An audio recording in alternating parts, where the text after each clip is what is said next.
Stronger Humans, how's it going? So today I'm going to share my blood work analysis that I got with Marek Health. Sippity sip. But I also got blood work done with a second company, 100 Health. I'm going to be sharing the analysis towards the end of the video. But I think aging is an interesting thing. You know, when you're in your late teens, you're like, I'm young. When you're in your 20s, you're like, I'm young. And then you hit 30. And then you're still like, I'm 33. But you hit 30 and you're like, I'm young, but I'm not young. You know what I mean? It's weird. And I'm 33. And being at this age now, the funny thing is, Brandon at Marek, who did the analysis, he's one of the patient care coordinators, he was like, get yourself a blood pressure monitor. Not because of blood pressure, well, not because I have high blood pressure, but because I'm getting older. And this is something that you want to pay attention to. And when I was growing up, I took my grandmother's blood pressure like so much, like on a weekly basis. I'd go into her room, take her blood pressure, and in my mind, I was just like, she's old, she has to do this. I'm not necessarily old, and as you'll see from my blood work, I'm not unhealthy. But it's important to understand your biology and not let your health be something that surprises you. Because I started getting blood work maybe when I was in my mid-20s, when I was 25. And I had some like random drug tests done because I was a natural bodybuilder, so they randomly drug test you to make sure you're not on steroids. I've gotten that type of blood work done before too, just to, assure I wasn't taking anything. But when I started getting my blood work, it's kind of cool because since I've been getting it done for a while now being 33 years old, I'm able to take a look at my 33-year-old labs, my 32, my 31, my 30, all the way down to like 25 years old. And I might have some from earlier too. And I'll be able to see like when I was this age doing these things, this is what my blood work looked like. This is what my cortisol, testosterone, all these things look like. Because as I get older, my goal is that things won't get worse. But if something starts to decline or something starts to give here and there, I can look back and be like, this is the change I might need to make to feel like this again. You know what I mean? Today, I think people get blood work twisted, especially in the fitness industry, because when people think about getting their blood work, and no shade to anybody who does use TRT, but it's typically used as an excuse to get on some TRT rather than make changes to your diet, getting sunlight, having a level of activity, and doing that for a long period of time. So I don't want you to think of it that way, but I want you to look at your blood work as like legitimately trying to optimize your health and knowing the things that are important. And I think one interesting thing, because I mentioned I got my blood work done with Marek, and then I also have 100 Health, and some of the differences, Marek is a bit more expensive than 100. 100 has a sleek app, and their app actually will sync with all of your wearables, all of your Apple Health data. You can also give it access to your medical records and all these things. And I believe it's AI based. So what it will do is like you'll get these suggestions of changes you can make directly after you get your blood work done. It shows something of according to 100, I'm 20. You know what? Let me just pull this up. According to the 100 app, I am. And I'm not saying this to brag or anything. I don't know what type of algorithm it's run through. Okay, so according to the 100 in my labs, I'm 25.6 years old as far as my biological age. And I have, let's see if we can get this on screen, 33 optimal labs, 60 in range, and 16 out of range. And in the conversation with Brandon from Marek Health, because with Marek, you can get your labs done, but you can also get like a patient care coordinator to go through your labs with you. The cool thing is when you see something like you saw I had 16 out of range labs, right? You look at the red and you're like, oh my God, is something wrong with my health? And then you'll see these labs that might be out of range, right? But it might be that there are some labs that are related. Like, for example, I think it said that I have some level of high cholesterol, right? But I have a very, very low ApoB score. And the thing is if your ApoB is in a great range and you have high cholesterol, that's actually, or you'll see what I mean. He explains it pretty well. That's not a problem. But if your ApoB is also out of whack and your cholesterol's out of whack, there's some changes you need to make. So a lot of times people look at specific things without realizing how certain markers are linked to each other, and those red flags aren't really red flags. So that's why it's good to have somebody go over those things with you. And I like Marek and 100 because these things allow me to put my health into my own hands. Sometimes you'll go to a doctor and a doctor will be like, oh, that number's fine or that's fine, even though, like, let's say your testosterone is very, very low. And one thing about test is not everyone needs to have super high testosterone. But that's not the point. But if you have low testosterone and you're not feeling good and you're feeling lethargic, there may be an issue. Because I know people that have 400 free testosterone or the bigger number of testosterone, and they're perfectly okay. They train well, they feel great. They just operate at that lower level, and that's fine. So it's not a number that you have to get to 600 or 700. But sometimes if you have that and you have symptoms, I think getting these types of labs done allow you to make more decisions that you might be able to get from your doctor. So with that being said, I just think aging is so interesting, and I'm going to be sharing my labs with you guys every single year. I have no problem, even if there's something that I'm concerned about, because I think health problems are something to pay attention to, and I share ideas to try to help people become stronger human beings, to try to help people become healthier. So with that being said, I think it's also fair that I share my health and how the practices that I'm taking, lifestyle, supplementation, things like red light therapy, all these different habits, share how it's affecting my health. Now, okay, this is the very last thing. Last thing before we get to the blood work. I never have like a week where I stop moving or exercising. And I talked to Brandon about this, but it's important to get your labs done with similar time of day, and with like keeping your activity in mind. So if you worked out the day before then got blood work the day after, understand that workout the day before, if it was intense, is going to have an effect on aspects of your blood work the next day, because you're recovering and all these processes are happening to heal your body. That will affect your blood work. If you don't work out for 5 days, get great sleep, do your blood work, it's going to look very different than if you worked out that week, okay? Along with that, the time of day that you get your blood work done is very important. Cortisol changes as the day goes by. Your hormonal levels will change as the day goes by.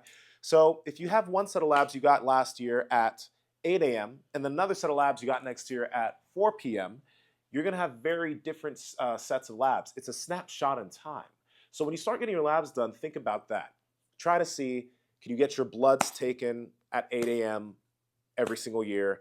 Maybe try to have lighter workouts for 2 days before you get your blood work done, just so that you can see how your body is when it's doing a bit better. I never can really take that long off because I like activity, and I like getting my blood work done, seeing numbers that relate to having a high level of activity.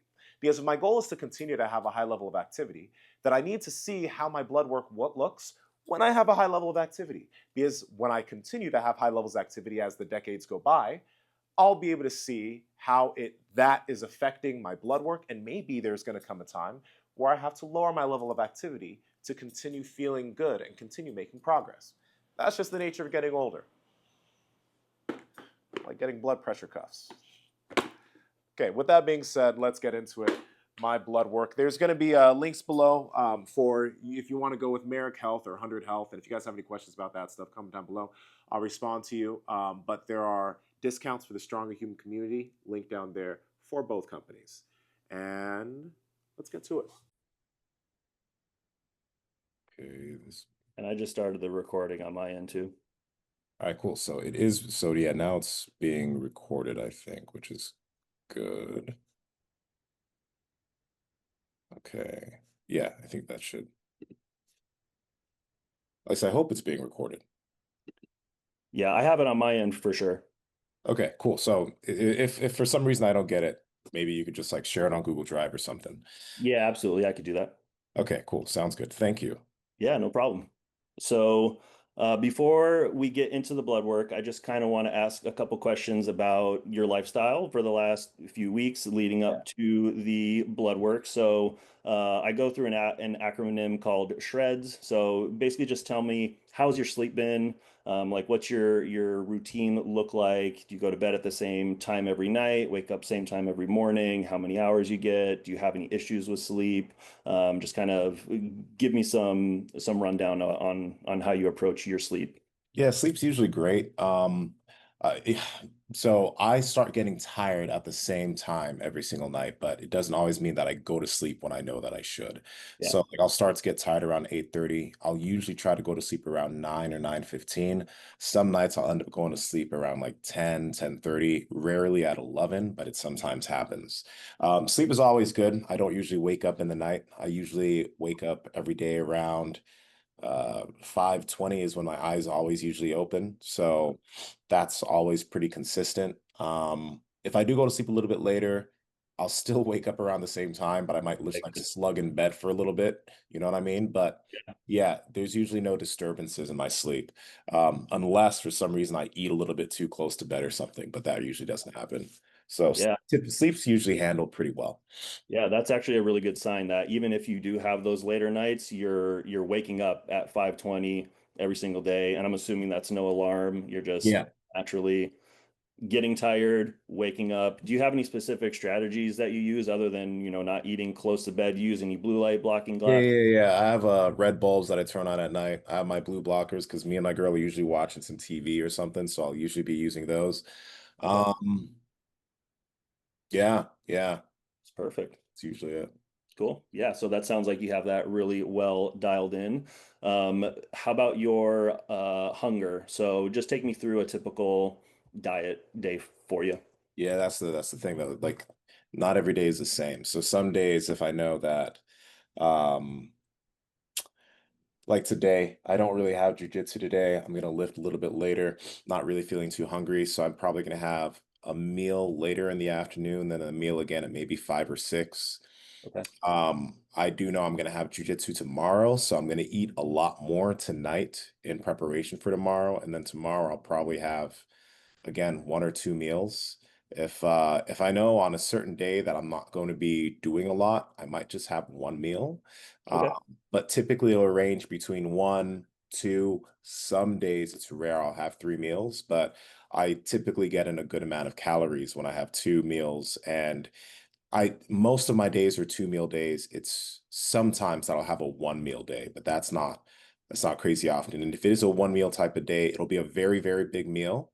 And then maybe something else I'll have would be like a big protein shake, right? So that would still be two, but I don't really count the shake as a meal. It's like meals are generally food.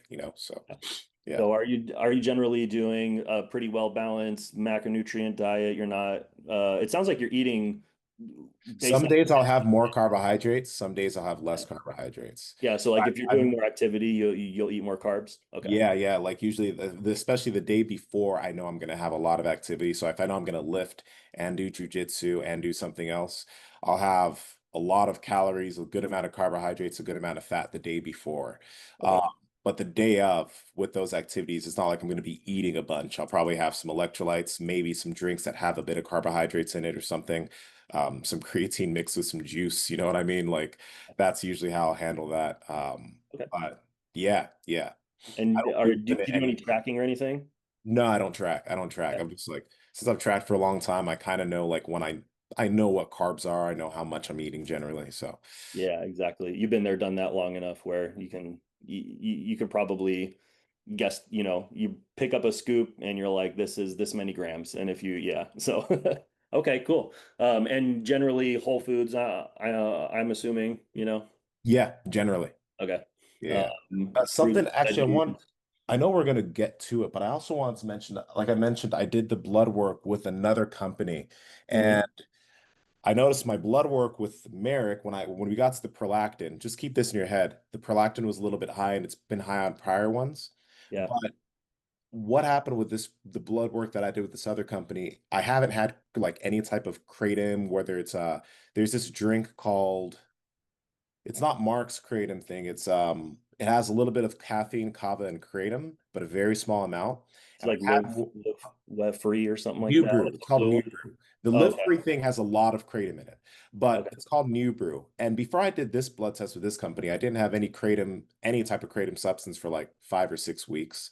And before I did the one with Marek, I had one drink 2 days before I did the labs. And I Mhm. still had elevated prolactin when I did this one, but I didn't have elevated prolactin in that lab, which I thought was interesting. But I know we're not there yet. Just want to Yeah, let yeah, but yeah, I'll keep that in mind because I actually pulled a more advanced prolactin test because this has been elevated to see yeah. if we could learn more about it, and I think we learned some things about it that we'll get into. Okay, So cool. so Very that's cool. good. So I'm assuming your digestion then is good. Be it bowel movement same time every day. Okay, everything's nice, fully formed. Yeah. Cool. And then how about your energy levels throughout the day? Energy is generally good when I have a good amount of sleep. Um, yeah, when I have a good amount of sleep, energy is pretty good. I do notice like seasons changing. Glad like luckily sun is back out for a little bit, but it's there's gonna start getting less sun. Whenever there's sun, I'm always like I usually got to try to do a lot of work outside. I try to work on my laptop outside. Um, but now that when things start to shift, I start to notice those shifts in energy. So like I still try to get outside as much as I can, but I got this device a few months ago that has a UVB light in it. So I'm gonna hopefully see if like that might actually make a solid difference because it doesn't just have near and infrared, but it also has UVA and UVB. Okay. And being black, like the vitamin D need differences are different between me and you. You know what I mean? Like I won't absorb as much when it's super cloudy with low UV. So I'm Yeah, hoping to see consistent energy as we get into the new season because summer energy is always great, but yeah, it's always winter energy for me that tends to actually like I feel it. yeah. So I'm gonna see if I can do things to counteract that. Yeah, and your vitamin D levels we'll get into are right where you want them. So, whatever you're doing with your either supplementation or being outside is working great. So, if we could kind of use this if as a baseline of like, hey, this is probably where we should keep this um, to make sure we're optimizing that energy with this seasonal shift that's about to happen next week and the time change and everything. I'm in Southern California. And I noticed the same thing. I'm actually going to do a little experiment with melanotan to basically see if there's any benefit with mood. Mhm. Kind of tricking my body into thinking it's getting a bunch of sunlight, and Okay. see if that helps. But yeah, I think getting continuing to be outside, maintaining your circadian rhythm that you already have dialed in, and then doing the light exposure. I think that's all going to help with the energy levels, but some dip is probably unavoidable. But And um, if we can get some vitamin D supplements in the supplements that I grab, because I don't take vitamin D. I used to, but then I think I ran out a long time ago and I just haven't repurchased any vitamin D. So that yeah, might be beneficial to start using yeah. yeah, and that was actually going to be part of in my plan for you. So I'll take a mental note of that as well. And then so energy. How about your recovery? It seems you're very active. You do multiple different modalities of training. How would you say your recovery is? Recovery is good. I mean, of course, I would like it to be better, but the thing is I do so many things as is, so it's like I can only get so much, like I can only recover so well. You know what I Yeah. mean? Yeah. With what I do, I'm happy with my recovery. Uh, Okay.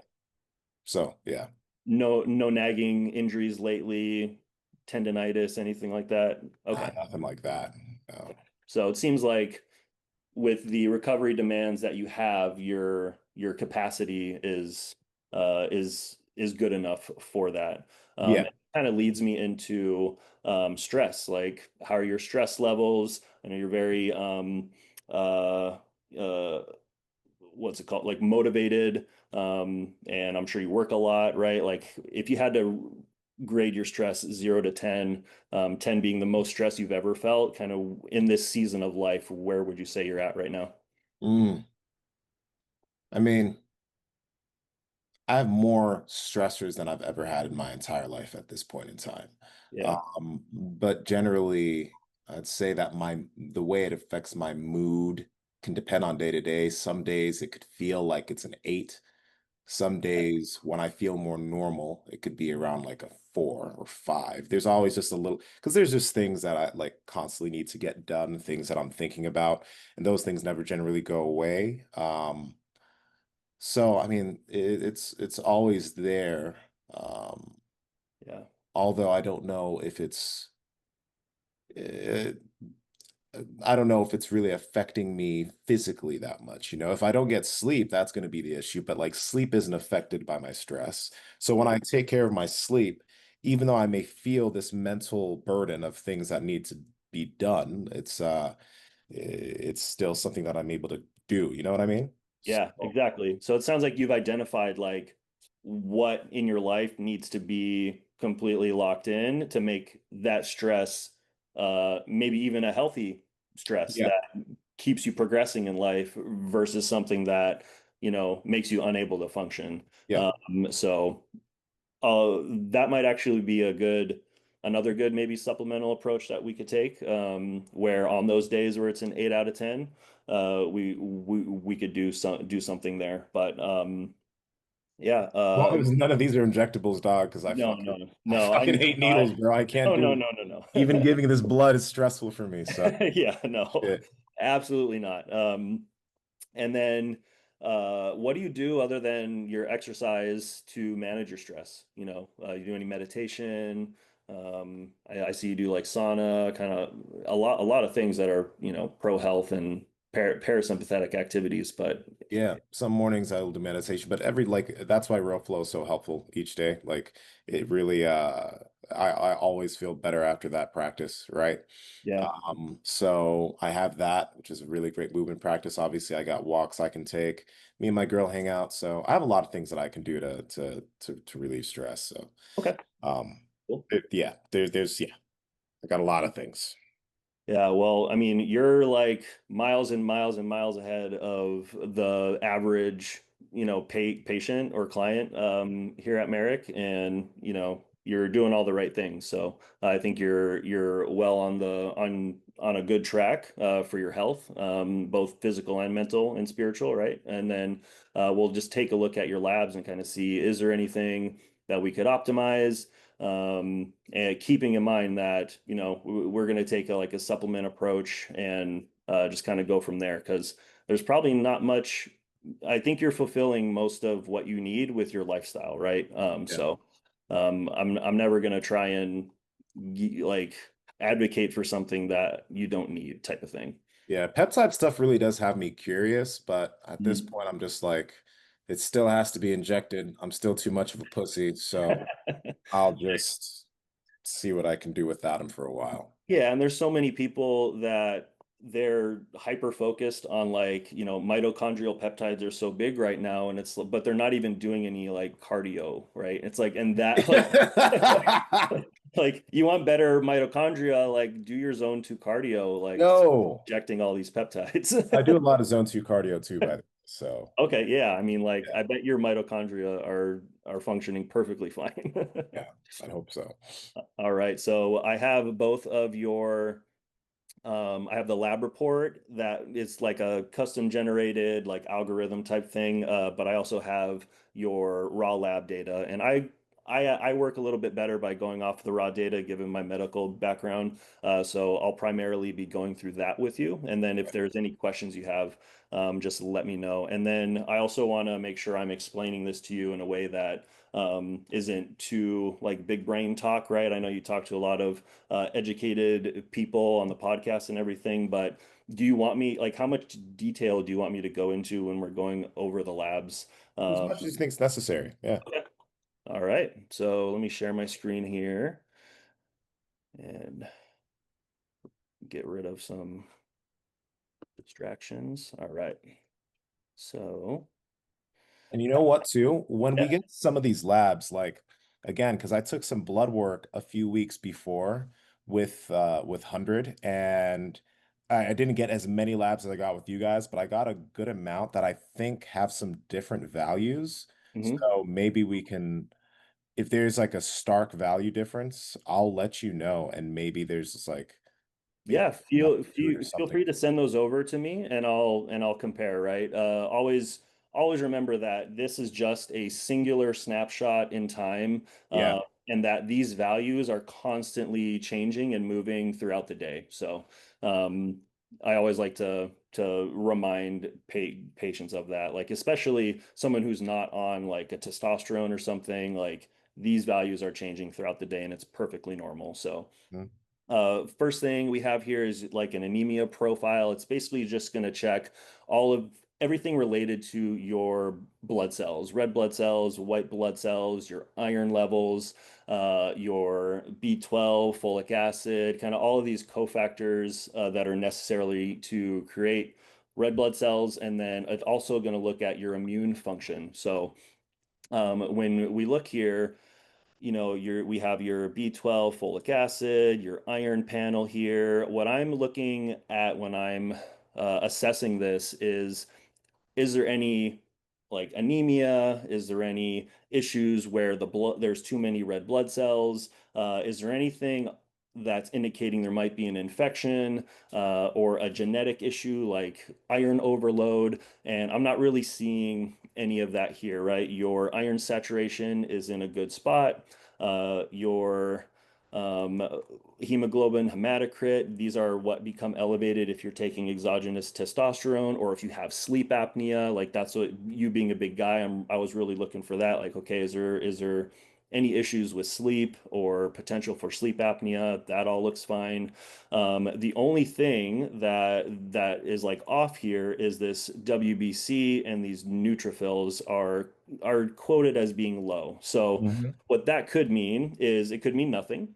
Um, but you could also get like you would think if you have some sort of infection or something like that, it would be high, but there are some times where it could also be low. So it could just mean nothing. It could be your immune system was a little active for whatever reason. But looking at the whole picture together, I really don't think, and especially if you're asymptomatic, I don't think that this is anything to be worried about, right? We'll look at what you got 2 weeks before, and I'll talk to you more about why I don't think this Also a three. concerned of. Oh, is it also a three? Okay. Yeah. So I think it's just something that you continue to have a history and like keep getting blood work every single year, and then we just see what happens, right? Like if your white blood cell count continues to be low and then over this winter you all of a sudden like are getting sick every 2 weeks, every 3 weeks,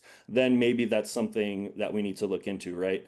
But as of right now, I don't think this is anything we need to worry about. Does that make sense?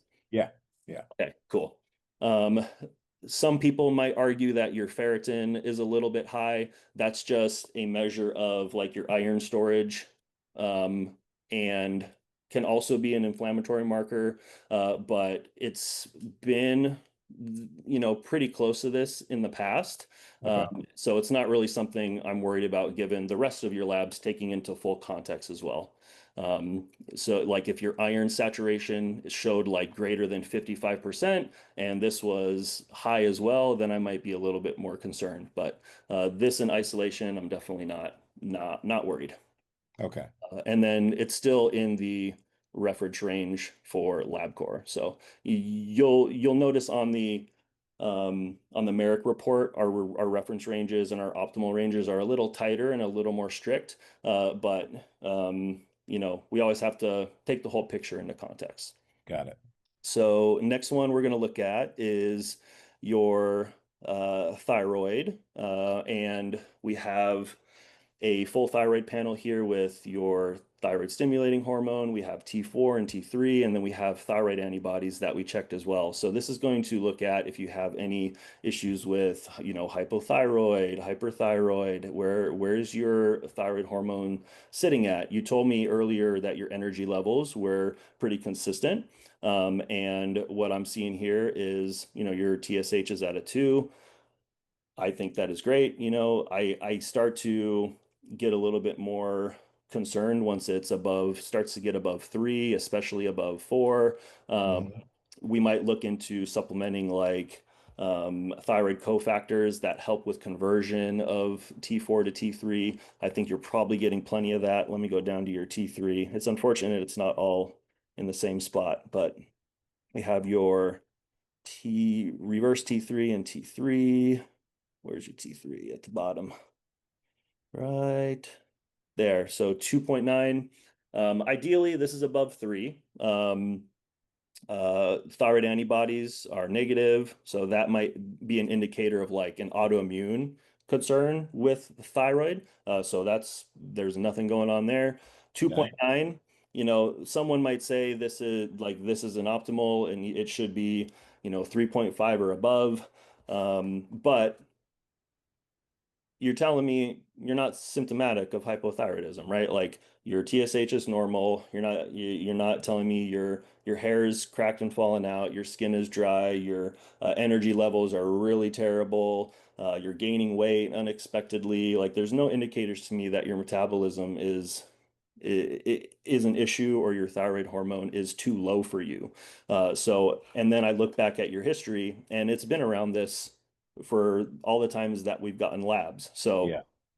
if you wanted to, you know, optimize and, kind of throw things in just in case, then maybe these like thyroid cofactors could be a consideration, right?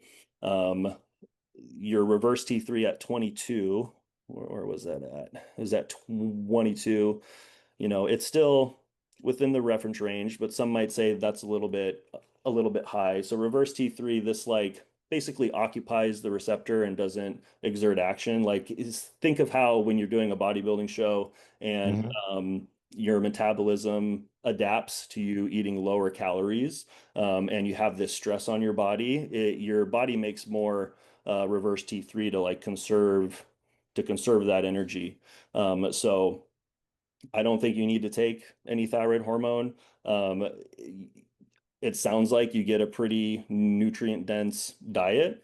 So if you were to do anything here, it would be to, maybe take some selenium, zinc, iodine, like make sure those cofactors that are necessary for thyroid hormone conversion, to make sure that those are optimal. That could be literally like one pill of a thorn multivitamin per day, or looking at your diet and making sure, am I getting enough selenium? That could be eating one Brazil nut a day, right? Okay. Am I using iodized salt? Am I getting enough zinc? Meaning like, am I eating some red meat? And if all those things are good to go, then you're probably getting enough of those cofactors. But again, with thyroid, we're really looking at symptomology, and you're not presenting with any symptoms that are concerning for me for hypothyroidism. So, Got it. um, next we'll go to your metabolic panel. So this one checks your kidney, liver, electrolytes, and a glucose. So this glucose is just it's one snapshot, right? We want to know how your glucose is doing throughout the day.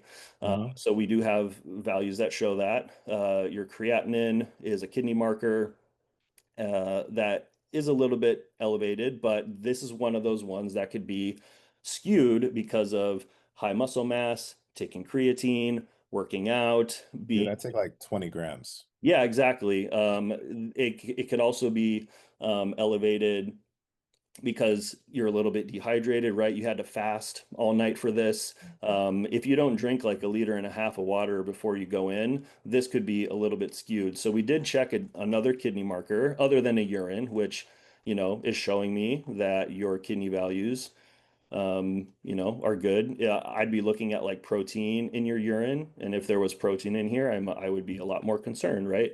Yeah. We got also this level called SDMA. And this actually is a good measure of kidney health that's more new, and it's not going to be tainted by your muscle mass or creatine intake. And this is normal and in a good range. So, not concerned with your kidneys whatsoever, based on this creatinine. And then with kidney health, basically the biggest thing is blood pressure. Hmm. how often do you check your blood pressure? I don't check my blood pressure ever, but whenever I have to go get a physical or anything like that, my blood pressure is always great. So Okay. yeah. Uh, okay, cool. So that's the big thing for for kidney health is blood pressure. And especially for African American men, they definitely have more genetic predispositions towards kidney disease. Yeah. So I definitely would like you to get a blood pressure cuff so that you can start doing them at home, and Okay. I can send you one. So I'll send you one of those so you can start checking it like once a month, once a week, Nice. right? Okay. Just to make sure that everything's good there. I don't foresee it to be an issue, but always want to be sure. Okay. And then your liver values here. This AST one was a little high. It was the last time as well. But when we're again, these are also present in muscle tissue, bone. So Hmm. if you're exercising, these are what's going to be a little elevated. And it's actually good that this AST one is elevated because ALT is more liver specific. So if Okay. this one was 68 and AST was 38, I might be thinking, okay, maybe the liver is a little more stressed. Where this one, I'm just like, okay, he just exercises and this is not a big deal. Um, Yeah. and then we're going to check GGT too, which we'll just go right there. GGT kind of tells you like how much glutathione that you're using. Hmm. Um, and that one for you was 17. So that's perfectly normal. Liver looks great. Okay. Next, we'll go to we went over ADMA, SDMA, your cholesterol levels.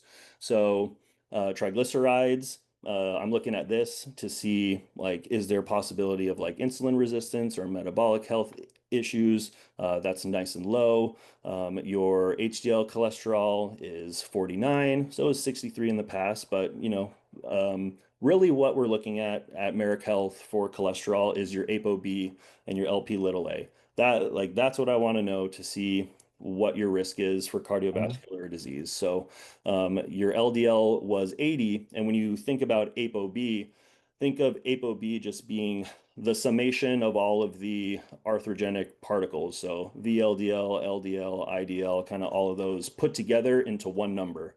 And your ApoB is 65. So this is fantastic. Um, Okay.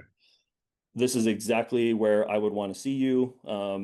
It says less than 90 is desirable. Really, the lower this is, the better, in my opinion. I don't think you need any cholesterol medication. Your diet, the amount of fiber you're getting, the amount of saturated fat that you're intaking, like everything is great. So I really want to commend you on that. Your ApoB is good. So yeah, you don't really need any intervention there at all. Okay. Cool. Um, Next one would be your testosterone. So LH, FSH, these are signaling molecules to tell your testicles to produce sperm and testosterone. And these are right mid-range where I'd want to see them. Your total T is 708. So it came up a bit from the last time. Free T is at 16. So that's a little bit like down, but you'll notice when we look at your SHBG, which is a binding protein that kind of transports testosterone all around, that increased. So that's probably why this total T number increased as well. And also why this free T number came down a little bit. But remember, like, this difference between 16.79 and this 21, like that's Hmm. not the difference between like pounds of muscle, right? Like uh Yeah. I bet later in the day you were down in the 500s, maybe even the 400s, right? And then you sleep at night and you produce more, and it's this rhythm throughout the day. So as long as you're able to put on mass when you're in a massing phase, your libido's good, your energy's good, like you're not having any symptoms of hypogonadism, like everything looks perfect here. So, Okay. yeah, yeah, you could show this to all the haters. Okay. Yeah, not indicative of any exogenous testosterone use. Now we get to this fun one, prolactin, right? So In the past, you've had this a little elevated. We've had some concerns about kratom maybe influencing this. I know I took kratom once, and I went and got my lab work, and my prolactin was in the 40s. Mm. Okay, well this does this to me. It doesn't do it to everyone, but you said your last one was 2 days prior. Like 2 weeks prior, it was 2 weeks 11 prior. Okay. a few weeks prior. Okay, so yeah, that's not going to influence this reading at all. So because it's been high in the past, what I did is I got something pulled called a macroprolactin. So prolactin is a hormone, but there's also macroprolactin, which is essentially you have a prolactin hormone that's attached to an immunoglobulin. So what this is just this protein structure that this blood test is going to pick up as prolactin, but it's not doing anything in your body. It's inert. It's just this prolactin that's been attached by the immune system with an immunoglobulin, and it's just floating around waiting to be, excreted and dismantled. So there are some people who have a lot of this in their body, which can artificially inflate this reading. So what I did is I got this prolactin, this macroprolactin on you, and I'll pull it up here because this one came back first. So this is the macroprolactin. And it's interesting that you got it pulled at the same time, and this one is showing a 16. This is Hmm. probably a more sensitive test because it's checking just this value here, but it's showing me that the percent of prolactin in your blood, 26% of it is macroprolactin, which is inert and has low biological activity. And it basically does a calculation to show you what your actual levels are. So it gives you a level here, your monomoneric prolactin, which means your prolactin level really is at 12. So Okay. it's actually low. So if 26% of your prolactin is macroprolactin, we can come to your last value here of 28.4. And let's see what that actually would be. So 28.4 times 0.26. That'd be 7 points down. So it'd really be like 21. Uh, Okay. so so that gives us some insight that like you do have like 20% of your 25% of your prolactin that is inert. So the level is actually a lot lower than it appears. Okay. Yeah. So, in the past, it's like, okay, I'm taking this P5P, it's not lowering this number. What's going on? And now we know like it you probably don't need to take any P5P. Like your prolactin is in a good range. It's responding appropriately. When you take, something that stimulates prolactin like kratom or something, it's going up and then it's coming back down. If you have sexual intercourse, it's going to go up after orgasm, it's going to come back down. That's perfectly normal. So, again, if you're not, and it's not suppressing your gonadotropins at all here and lowering your testosterone. So everything is good to go there. So hopefully that gives you some reassurance because I know you've had this higher prolactin in the past that this is not an issue. Cool. Okay. Good to know. Great. We'll check some other things. So pregnenolone's like a neurosteroid. That some people will supplement. It's like kind of like the mother hormone. I don't think you need any supplementation with that. Uh, Okay. the only other thing that was kind of weird is your hemoglobin A1C is at a 5.7. And if you see this is like the pre-diabetes range. And it's like Mm. everything you do, you're only eating 1 to 2 meals a day. You work out like 3 times a day. Like, what is going on here? So this is just a measurement of how much your red blood cell has been exposed to sugar over a 90-day period. So this level is influenced on, genetic variables related to like how long your red blood cell, like what's the average life of it.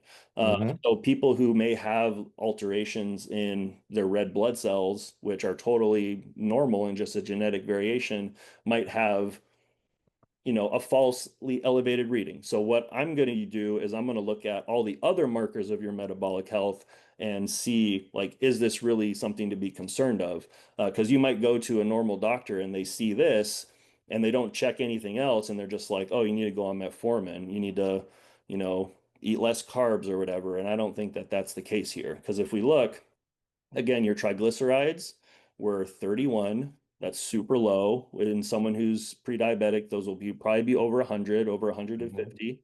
Your insulin, your fasting insulin is only 2.8, so that's fantastic. Like this would normally probably be above 15, above 20 if this was an issue.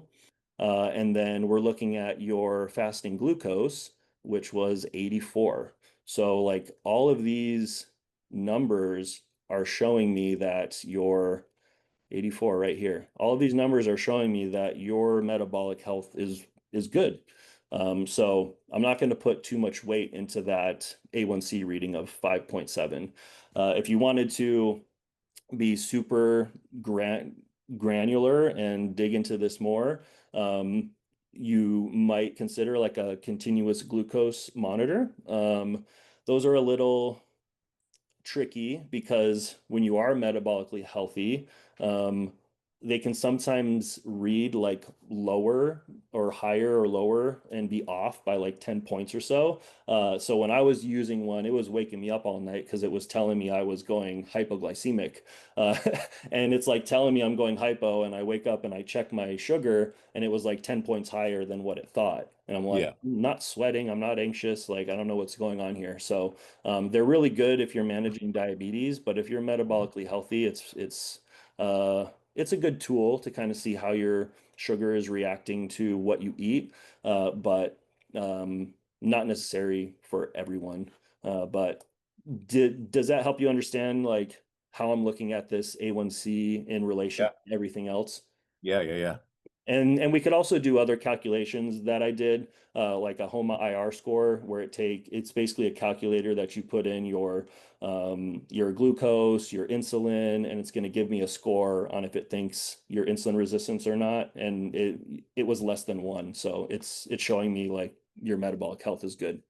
Okay. So something we'll keep an eye on in relation to all the other markers too. Got it. Let's see. Cortisol came down the last time, so that's good. I wonder, and that's interesting. Yeah, That's like so so much lower. Do you yeah. think you could have it like, because remember, like in my last test, I'm pretty sure, I had like kratom every few days, which is probably why there's elevated prolactin. But do you think kratom at all has an effect on cortisol, or you think that's totally something different? Possibly, but cortisol via blood measurement isn't the best. It Okay. could be, it could be also like when you got your labs drawn Yeah. compared to when you like woke up in the morning. I So try to get it done in the morning these days. I don't know if I got it done in the morning on that last test in April 2025. yeah, because your cortisol is going to it's going to spike in the morning to wake you up, Yeah. and then it's going to go down throughout the day. So really, to get a like if this was 20 again, or even getting higher, I may want to order something where we check your cortisol throughout the day, and we make a graph of it and see like, is this a healthy cortisol rhythm? And I think just based off of your history you told me with your sleep and Hmm. your circadian rhythm, waking up at the same time every day, getting sleepy at the same time every day, those are all signs to me that your cortisol rhythm is good. So yeah, and this just kind of confirms that too. Nice. Some All right. people might say your DHEA is too low. I don't necessarily think so. It's been 237 in the past. Again, I don't think we need to intervene hormonally at all, and that's just another hormone. Um, it might just make your skin oily and give you acne. So I don't think it's something we need to do. I have a question for you. And this is actually about like sharing this conversation because I actually want to share this within the private community, the Stronger Human. And I Mhm. wanted to know, is there anything on these like on this lab sheet as you're scrolling that is confidential that I can't have seen by the public? Just because I want people to see kind of like, the depth of which you guys go and it's when you're in analyzing people's blood work. Yeah, I'll check with Steven. I don't believe so. The only thing on here is just your personal information. I don't really care. I mean, it's just my birthday and birthday and age. I don't Yeah, put my address on there. As long as my address isn't on there, I'm cool. yeah, You know? yeah. I'll double check, but I don't think there should be an issue here. Okay, cool, cool, cool. And if for some reason like there was something there that we might have to blur, um, I'm totally down if we do this once more. Just because I think it's just good for people to see like kind of the depth that goes into getting your blood work analyzed by someone over here. You know what I Yeah, mean? yeah, And absolutely. not a lot of people see that. And I really don't care about people seeing my numbers and stuff that's out of range or in range here. So it's cool. Cool. Yeah, yeah. I would be happy to set something up like that if you want to do this again. Okay, if we have to. Hopefully we don't. But Yeah. Yeah, no problem. We're also, so next one we're getting at is your prostate. So this is another one for men. Like we need to keep an eye on this. A lot of people say most men will die with prostate cancer, not from prostate cancer. It's just something that men develop as yeah. if they live long enough. So we want to make sure we're tracking this just throughout your life, right? If it starts to rise over 4.0, or you get symptoms where you can't empty your bladder, you're feeling urgency to pee, like most of these symptoms start to occur after age 40 or 50. Um, it's just good that you're getting this now, so you're going to have something to compare to, or you're going to be able to see if this starts to steadily rise over the period of years, Mhm. you can get ahead of it. Yeah. Uh, No, so that's important. yeah, What's the age that most men need to actually get a prostate exam? It's like age 50. age 50. Yeah. Okay. Yeah. So the colonoscopies generally start age 50. I think they're pushing it to 45 now, and I would recommend 45 just because so many more young people are getting colon cancer. Mm, And prostate is generally age 50 or so, where you have to go get a prostate exam every year as well. that's interesting. I didn't know colon cancer rates are on the rise. Yep. It's wild. Yeah, Yeah. especially in young people. I don't know. It was probably like, a lot of the processed foods that we were fed when we were growing up and all the exposure to Lunchables. that, right? Yeah, right. So good. I know. I know my daughter will eat those now and I'm just like, oh my gosh, they're full of nitrates and They're tasty though. yeah. So tasty. Little ham and the freaking crackers in between. Woo! Cheese, yep. Fire. Um, IGF-1 is another one. So this is the only really one of the only good ways we can assess like how your growth hormone output is doing. Mm, This is related also to your liver health, how much calories you're eating. Like you'll see guys who take growth hormone and it's supposed to raise this, but they're in a calorie deficit and it doesn't raise it that much. mm, So this is variable, but it is telling me that your growth hormone secretion at night is good and responding appropriately. So, yeah, I don't think you need any GH peptides or anything like that. I mean, you could always make this higher, right, and do those things, but it's not like a necessity for you. okay. Um, Vitamin D levels, 61, that's perfect. I like it between 60 and 80 or 50 and 70. This is great for you. So, as we get into these winter months, we'll probably start just like a 5,000 IU vitamin D with some magnesium, some vitamin K2. I think that that would be a good thing to implement just as the sun starts to go away, especially up in Northern California, Yeah, to make sure we can keep these levels in the optimal range. got it.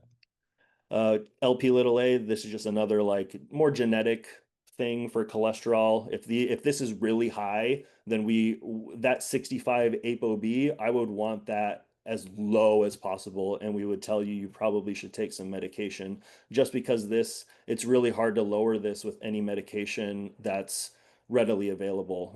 The medication that can lower this is, thousands of dollars right now. Mm, So that's kind of the guidelines for that. We check it once for people, and if it's high, we'll just manage their cholesterol and their diets more aggressively. yeah. Yours is totally fine here. I don't think we need to do anything. Okay. C-reactive protein, this is another one that was elevated the last time, which could be from those whatever solvents are being used in like the kratom shots and stuff like that. Um, but your inflammation levels now are less than 1. That's perfect. So this is it tells you how much inflammation's in your body, but it's not very specific. So it'll go up and down if you were sick. And that's another reason why when I look at your white blood cell count being a little low, is there an infection here? C-reactive protein is low, so it's unlikely that is correlated, right? So that's why I Yeah. said let's just watch that going forward because your Yeah. C-reactive protein is low. It doesn't look like you have any sort of acute infection going on. I'm curious. I wonder how long it would take for the white blood cell count to come back to normal because I was supposed to compete at a tournament when I got back from this event, but I'm pretty sure I got like a mild case of COVID. Hmm. Because I went into a clinic to get a physical done before I went to the tournament, and all these kids were coughing all over the place, but I didn't realize I walked into a COVID clinic. So all those little kids around me probably had something, you know what I mean? I walked in, right? I sat down, right? Two kids walked in, they were wearing masks, coughing. Another kid walked in, no mask. I'm like, wait up. I go to the receptionist and she's like, you're in a COVID clinic. This isn't a normal hospital. Dipped, but then I got sick that night or the next morning. So I wonder if like, because I think the blood test I did with 100 was maybe taken 3 weeks later, and maybe this test was 4 or 5 weeks later. Like, should I be back to normal by the time this test was done, or could I still be like, could there still be an effect on my white blood cell count? Because that I'm just curious. How long were you sick for? Like, Uh, the sick, I was really sick for probably 2 days, and then I had remnants for the next 4 or 5 days. Took me okay. about 5 or 6 days to get back to feeling apps like nothing in my nose. Um, but the body stuff finished around after 2 days. Okay. Yeah, I mean potentially that could be why your white blood cells are a little bit low and still recovering. And because it's been a few weeks out, I would expect this C-reactive protein to be down. For really like if you were to catch COVID mid-infection and you get your blood work drawn, this is actually one of the markers that is pretty predictive of like how severe the infection is. When I was during the pandemic, I was an ER nurse at the time, so I was like in the thick of it, and we were seeing C-reactive proteins 50, 100, 120, like, and these were the people that were having like massive blood clots in their lungs and going to the ICU and like passing away and stuff like that. So, yeah, like it's a very inflammatory disease. Especially those first couple variants of it. It's definitely not as severe now. But yeah, I mean, that could definitely be something to consider for your white blood cell count. But it's good to see that this isn't lingering elevated after that infection. Okay, cool. TMAO, so that's like it's something your gut can produce if you're taking like carnitine orally. It could just be an indicator of some gut dysbiosis, and it's undetectable here, so that's good. Okay. Estradiol is 24, that's perfect.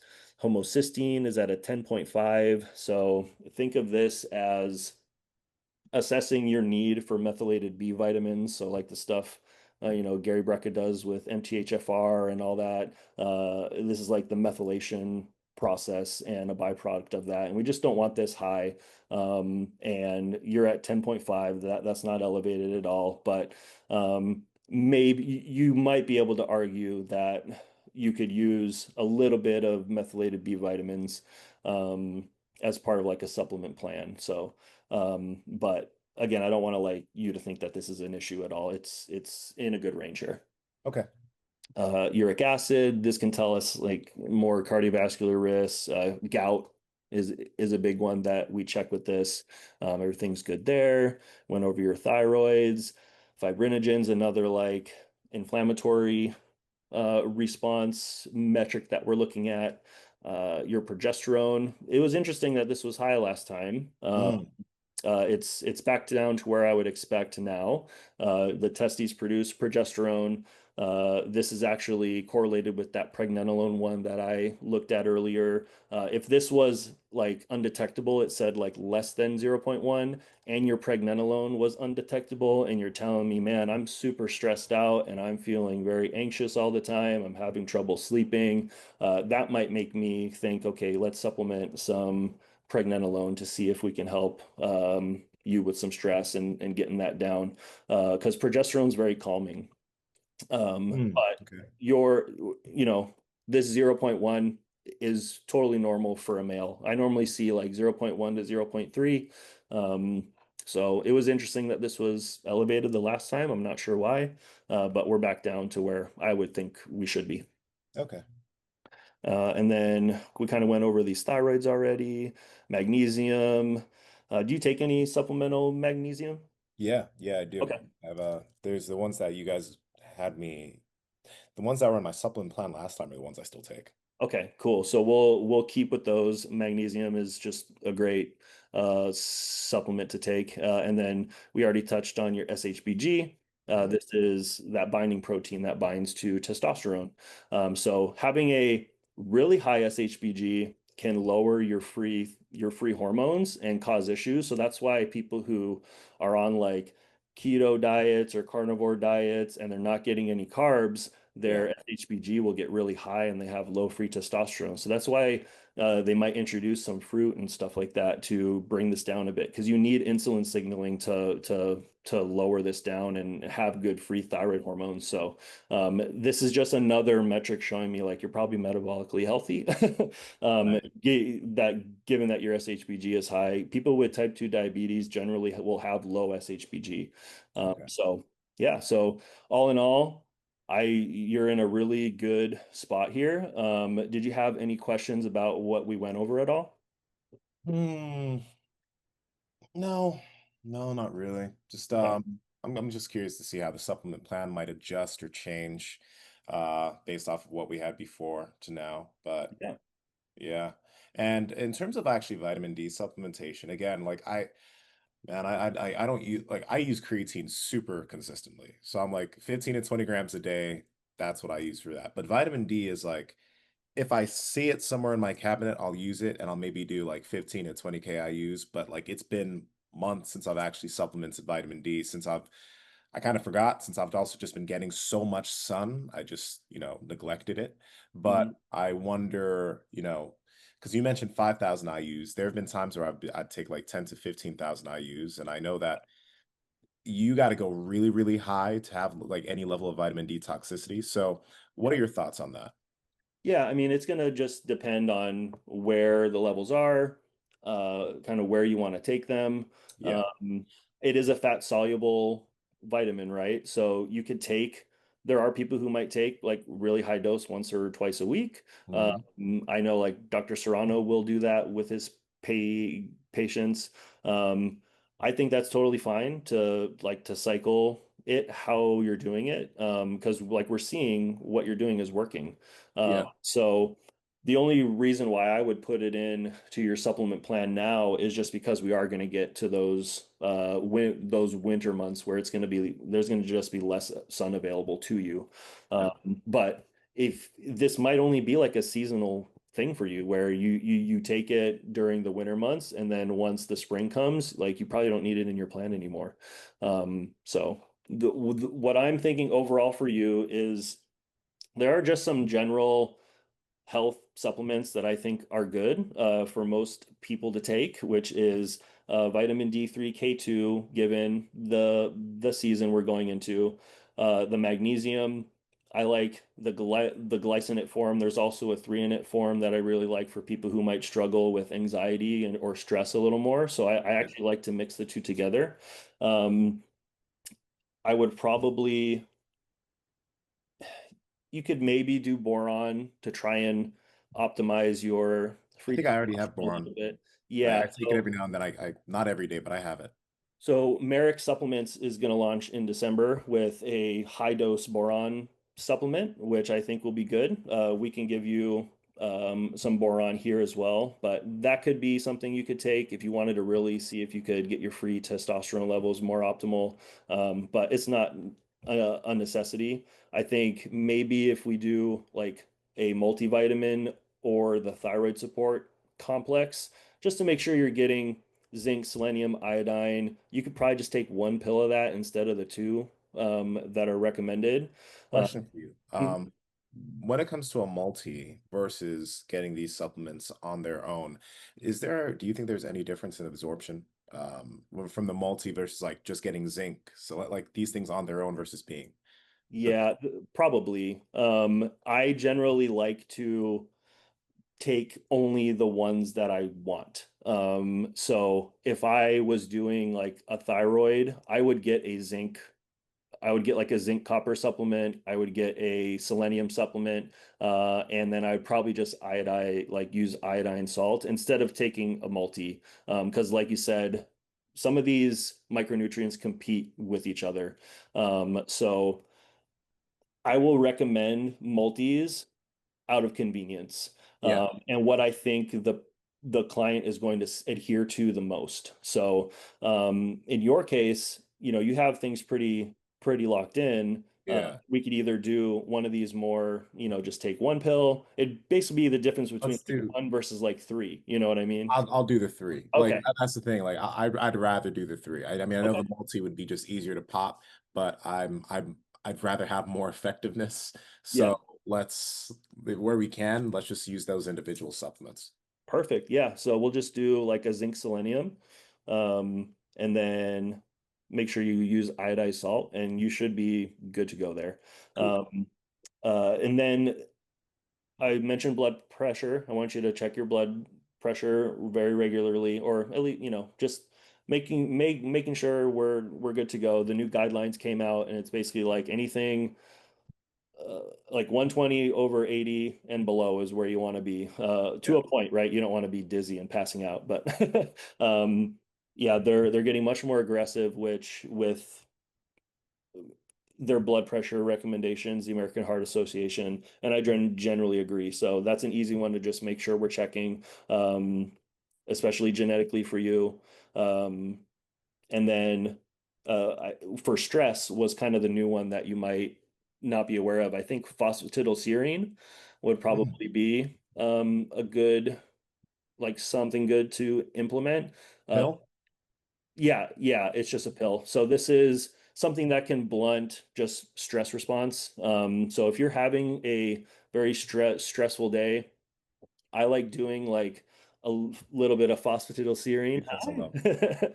I like doing a little phosphatidylserine, some magnesium. You could even pair it with like a fish oil. And then if you wanted to, if you're really stressed out, I actually like CBD. Like we don't have any CBD here. But I think a CBD mixed with the phosphatidylserine and magnesium is a really good like stress reliever. I've Um, been sent CBD here and there, never really used a consistent. Well, actually, there was one time like 2 or 3 years ago, and I found it fairly calming. Just never yeah. really got more CBD from there. You guys don't have a CBD? Is there any CBD you suggest? I will send you what I recommend in an email after this. I've used it with really good success. It's a CBD full spectrum tincture. If you look at their COAs, it shows there's like per 50 milligrams of CBD, there may be like 1 milligram of THC. So there still is a little bit there, but it's hemp derived. It's not from the cannabis plant. It's from a hemp plant. Mhm. So you know, people who like have low tolerance probably might feel that a little bit if they take like 2 to 3 um, tincturefuls. Yeah, But you shouldn't get like high from it at all. You will notice a calming effect though, especially if you use it just a couple times per week. Like on these this protocol would essentially be just on the couple days per week where you're really stressed out, you did a lot that day, you need some help winding down. It'd be like the phosphatidylserine, some magnesium, and then a little bit of CBD. And I think that would go a long way. got it. Quick question for you. I don't know if you remember, I mentioned to you there was a supplement that I was using in the past. It was from a company called Energy Bits. They were organic spirulina tablets and organic chlorella tabs. Do you guys have anything in your supplement stock that's kind of like that yet, or no? I would need to double check. I don't believe we do. Okay. But I'll look into that for you. Okay. I remember because I'm the one who like adds all the supplements, so I'm trying to remember if I was able to find that. I'll look into it. There was yeah, now someone we talked to on the show mentioned how like bioavailable um just bioavailable it was. So uh they're quite expensive though. They're quite Yeah. expensive. So anyway, yeah, I don't know if you need me to send you a link or if you're able to find it, but Yeah, I'll look, and if I need something, I'll send you in this email. So what I'm gonna do is I'm gonna send you basically a summary of everything we went over today, sounds and I'll send you over. Oh, thanks. And then I'll send you over just like here's what I want to do. Here's the supplements I want to implement. I can send that over to you. Just give me the okay, and I'll send everything your way, and then we'll kind of go from there. I'll make sure we have a blood pressure cuff I can send you. I believe we do. We're looking into partnering with a company that has a central blood pressure monitor, which is a lot more accurate. So nice. cool things coming. But yeah, any questions for me about anything? No, no, not really. I appreciate this. There's some new things I'm gonna just, especially, I might get blood work again deep in winter, uh, Okay. after it's been a few months of cold and low sun, just so I can see how like my vitamin D changes. I'm really curious on that. And I'm curious if like the things that I'm gonna be doing are can like shift my biology with winter a little bit. So Yeah. um I'll check on that. But glad to know everything else is where it needs to be and better. Yeah, Yeah. good to know. You're So in a very good spot right now. So, yeah. yeah, we'll just keep doing this every 6 months or every year. Or if you want to run experiments, just please reach out to me. You got my personal number as well. And then yeah, and excited just to see how everything goes from here. Sick, man. Sick. Cool. Also, dude, you have access to the rope flow thing, right? You said you have a school community, right? Yeah, yeah, yeah. Okay. Yeah, I haven't signed up yet, but it's on my to-do list Okay, when you join, just let me know. Okay. Yeah, I'll join and I'll get in there. All right. I've already like had like two people who are, hey, what are you doing, right? And I got I got them hooked already. Yeah. So and then I didn't even know that Wex Gym was it's like right down the Yeah, street yeah, from yeah, me. it's right there. It's right there. I'm like, oh, okay. So I have a light rope and the heavy rope now. So I kind of warm up Okay. with the light one, and then I'll do the heavy one. But yeah, I think that's it for me. All right. Sounds good, man. Thank you for your help, Brandon. All right, I'll talk soon. Talk soon. Bye. All right, strong humans. If you made it this far, got Ari and Ash playing right there in Vixen's by the window. I just want to, lips are ashy. I want to share something with you real quick before this video ends. I'm 33 years old.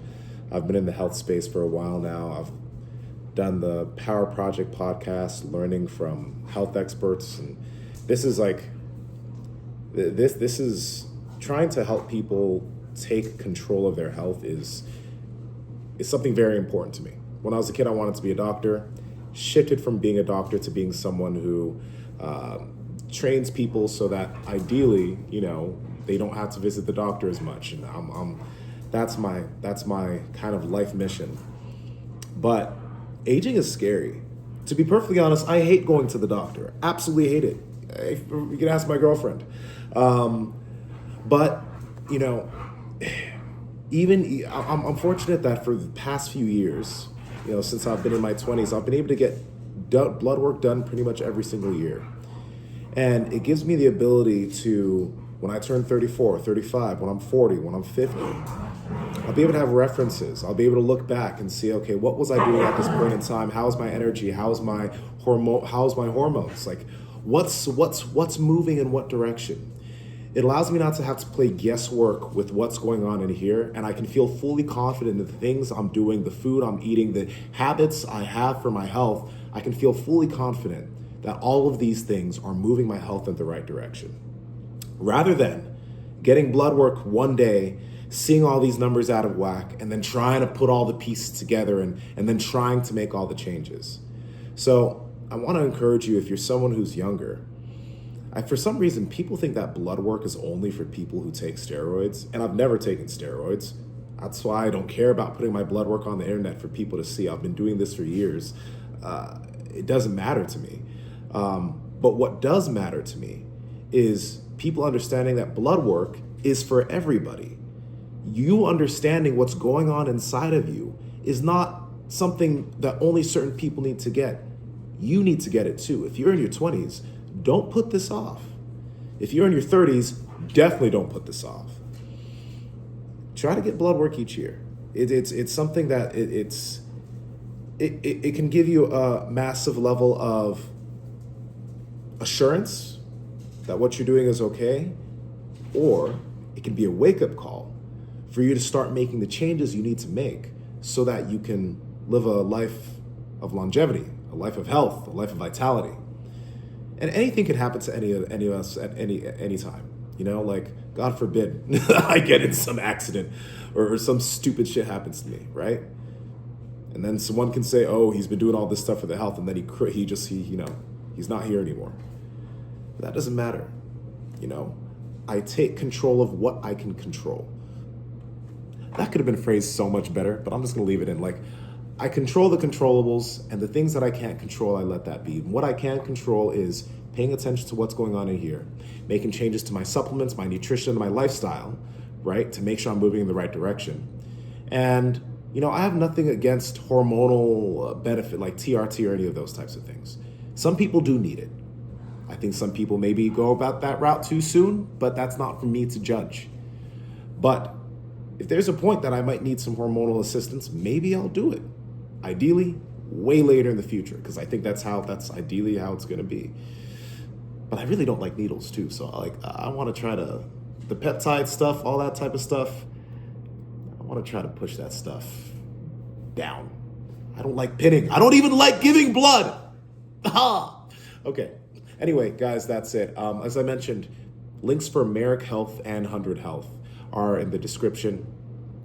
100 will, like I mentioned with 100, you get an app. It's AI driven. It links with all your wearables, links with your medical records. And you'll get 2 blood tests done, I believe for $500 for the year. 2 different blood tests with 100 plus labs on each. Marek Health, there's different packages of blood work you can get, but then also you can get a patient care coordinator to go deeply into your blood work with you. I think that's very valuable. So whatever income level you're at, there is a way for you to get blood work. And that's why I have both 100 and Marek, so that you can have options for whatever your wallet allows. Or if you have medical insurance, maybe try to get a deep blood work with your hospital if you can. There's differences there, but just get it done, get it analyzed. Don't leave it to the future and then let something happen that could have been prevented if you've been paying attention before. Prevention is so much better than waiting for something to happen. So, hope you guys are all having a great day. Hopefully I'll see you in the Stronger Human community, and talk to you soon.